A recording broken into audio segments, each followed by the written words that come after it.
Okay, now let's finally get into one of the primary ways that we store data for our applications, which is using databases. And this lesson is called SQL, which stands for Standard Query Language. But in this lesson, we're actually going to be focusing on Relational Database Management Systems, or DBMS for short. And SQL just happens to be a major component for most relational database management systems. And generally, people think of databases, they divide them in terms of SQL versus NoSQL, which is why I'm keeping it as SQL for now. But we're going to be talking about much more than just SQL. And by the way, SQL is a query language, as the name implies. It is a way we can access data that's stored in a relational database management system. Now, there's a lot to cover with databases, so I will quickly go over the basics, but I mainly want to focus on the trade-offs of relational databases when it comes to system design. So first of all, relational database management systems are stored on disk. We've already kind of talked about that. They're stored on disk because we want the data to be persisted. Like if the computer crashes,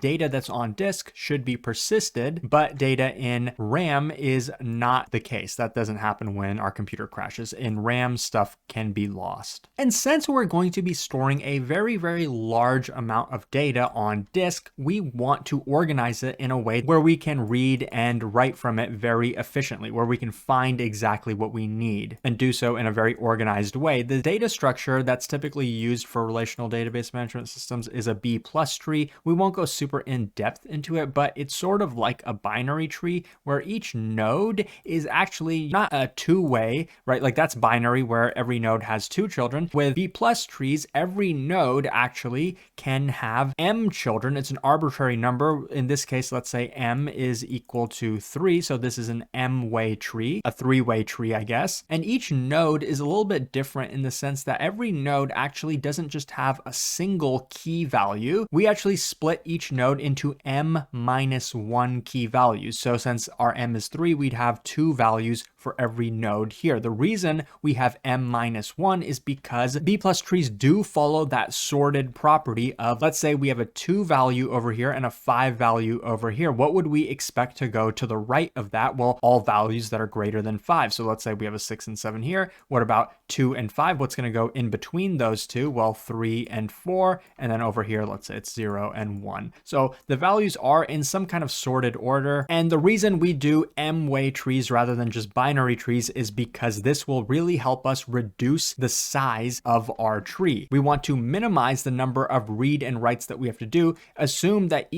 and if this entire thing is stored in disk, which it's not, because these trees can get very, very large, and to get the data that we actually want, we may have to traverse the entire height, which could get really, really large, and increasing the number of children for every node is a way to reduce the height of the tree. And to take this one step further, data is actually only stored in the leaf nodes of the tree. These keys up here, these non-leaf nodes, just help us get to the data, but all the data is stored at the bottom level, and it's stored in sort of like a linked list fashion, where if we did some kind of search, we're looking for some key, maybe this is the key that we're looking for, well, now we found it. But at the same time, all of these are now in sorted order as well. So if we didn't just want this one value, maybe we wanted a range, we can do that like this because these are connected, they're sequential, and this gives us that flexibility. So at the actual data structure level, this is how relational databases are typically stored. Now, the way we actually key the data itself, because if we're organizing some data, let's say we're organizing it based on a phone book, because that's kind of the simplest example. We have a phone book, and that phone book stores information for people. Let's say it maps a name to a phone number. Well, how would we want to search for people in that phone book? Would we want to use their phone number or their name? Well, probably their name. So when we do this, when we store the tree and we key it based on some value, this value is called the index. And we can't just key by a bunch of values. That wouldn't really make a lot of sense. So we have to kind of choose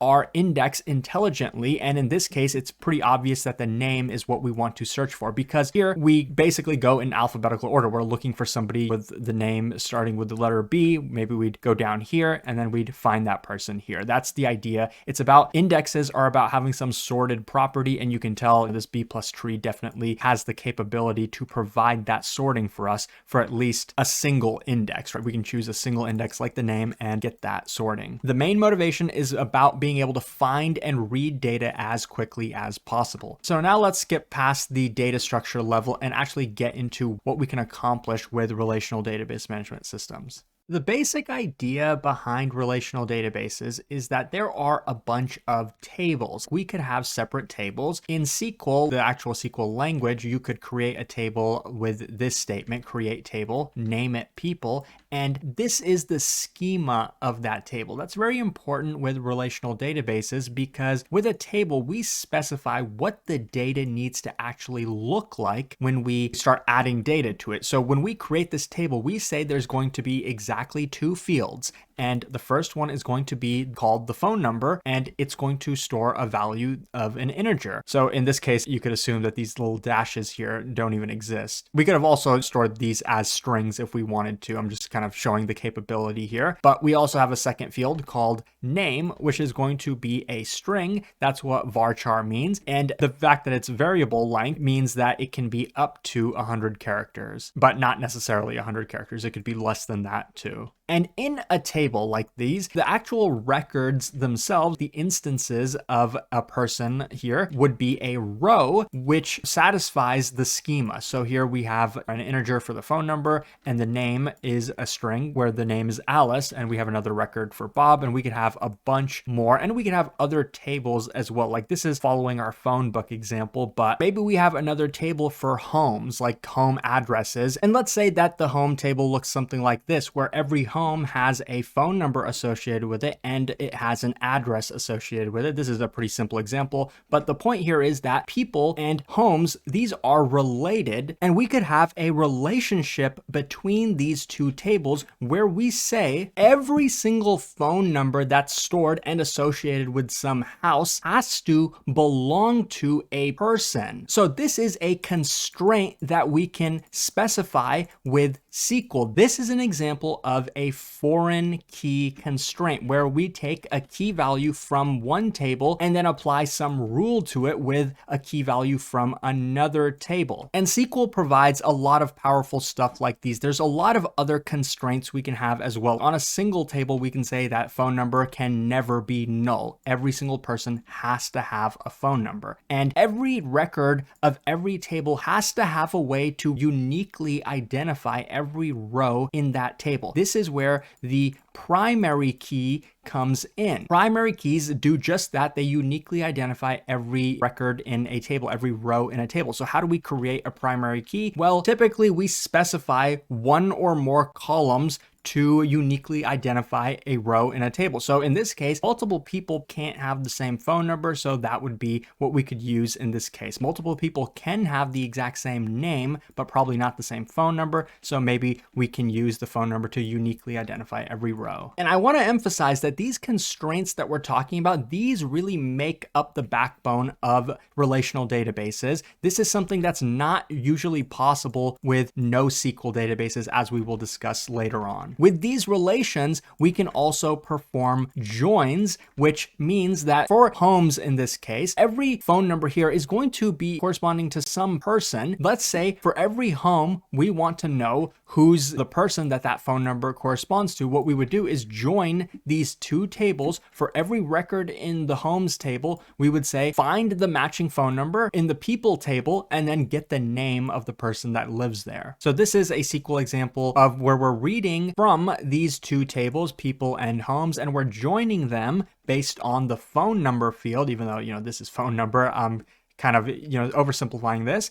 And then the fields that we're actually getting after these have been joined is just the person's name and the home address of that person. So this example has sort of become nonsensical at this point, but I just wanted to briefly go over the major concepts behind relational databases. Now let's get into the actual system design aspect. What are the trade-offs of relational database management systems? And what better way to understand that than go over the ACID properties? The vast majority of relational database management management systems are ACID compliant. So ACID is an acronym. It stands for these four terms. I'm going to go over them out of order because I think it'll just make more sense that way. The first one I want to talk about is the last one in the list, durability. That's pretty much what we already covered. And that's why database management systems use disks. When we talked about Redis, we said that it uses memory. So Redis, even though we talked about it in terms of being a cache, in some cases, it's actually also a database, but it's definitely not a ACID compliant database because we already see it does not follow durability because it stores everything in memory. Now, there's some trade-offs with that. It's definitely faster, but it's not durable. And relational databases are all about being ACID compliant and giving us these things, even if we have to sacrifice maybe a little bit of speed to get there. And we're not quite done with durability. I want to introduce this concept of a database transaction. A transaction is more than just a query. It could be a collection of queries, and queries are not just reading data. We saw an example where we're selecting a bunch of data, but we could have also been inserting data into the database and then maybe reading something else. In a single transaction, we might do multiple things. We can also issue some updates to the tables, and every transaction starts with a begin. It has a beginning. This is usually the keyword that's used, and then we do a bunch of SQL statements, some inserting, some deleting, some updating, who knows. And then once all those operations are done, we commit the transaction. And at that point, the transaction has been completed, and every transaction that's been committed, we expect it to be durable. We expect it to be persisted, even if the database crashed after that. So if we did not commit the transaction, maybe if we did an insertion here, but we didn't commit it just yet, then we don't expect that to actually be persisted. We'll touch more on transactions, right now pretty much as we move on to atomicity. So atomicity can be kind of confusing for a beginner, but think of it this way. The word atom itself is a physics term, and originally we thought atoms could not be split, right? You take an atom and you can't split it in half or into additional pieces. That's the idea behind atomicity when it comes to database transactions, even though we know atoms actually can be split. But when it comes to database transactions, we have that beginning and we have that commit. And atomicity just says that every single database transaction is all or nothing. You cannot split a database transaction. If we have multiple SQL statements running in this transaction, like let's say we have a part 1 to this and we have a part 2, and these do something.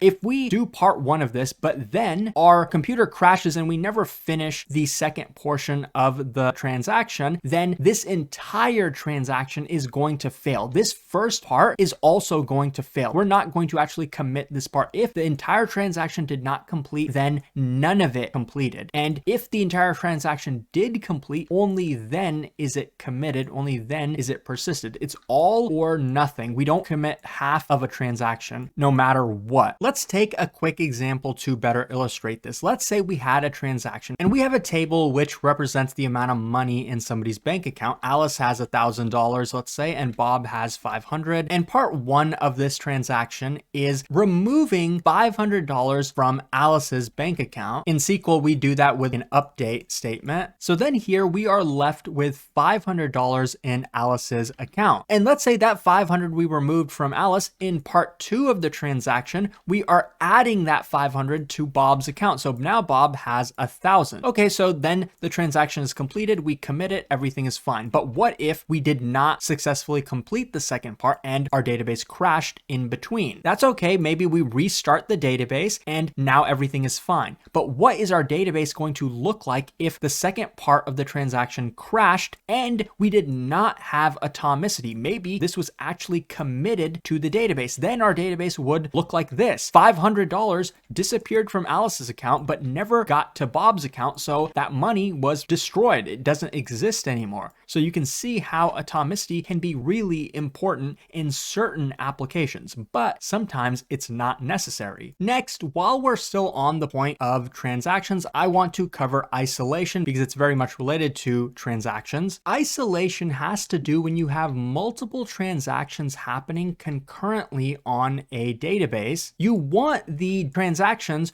to appear as if they happened in order. This transaction happened and then this transaction happened, or in the opposite order. But you don't want multiple transactions to have side effects on each other, because things can get kind of strange. There's a lot of problems that are introduced when you do not have isolation, like dirty reads, which we're going to talk about in just a minute. And there's a couple other like phantom reads or non-repeatable reads. And there's other problems as well, but let's focus on dirty reads and take a look at a quick example with our two transactions here that we have. Let's assume this transaction is the same, where part one of it is to remove $500 from Alice's account. It's left with 500. And then this other transaction is actually adding, let's say, 200 to her account. Then we would actually be left with 700 in her account at this point in time, assuming this transaction started after the first one, but the first one was not complete yet and part one of this executed, and then this one commits. Okay, well, this one is still not finished yet. What if our database crashed in this case? We would be left with 700. And while this transaction did not commit, but this one did commit, we would be left with 700. That's not what we want. So what went wrong? What was the problem? Well, this second transaction read a value that was not committed yet. That's called a dirty read, and it can lead us to an inconsistent state like this. This is related to atomicity. So isolation means that these transactions are actually serialized. They will be executed in a particular order. This one will execute and then this one will execute. So when this one actually reads the value from here, it will read the original value, which is 1,000, and add 200 to that. So this one would actually have ended up being 1,200, and then this transaction would have came in and removed 500 from there and leave it with 700, let's say. So even though it kind of appears that the transactions are happening concurrently, and they might be, because concurrently does not mean in parallel, they will appear as if they were executed serially in a particular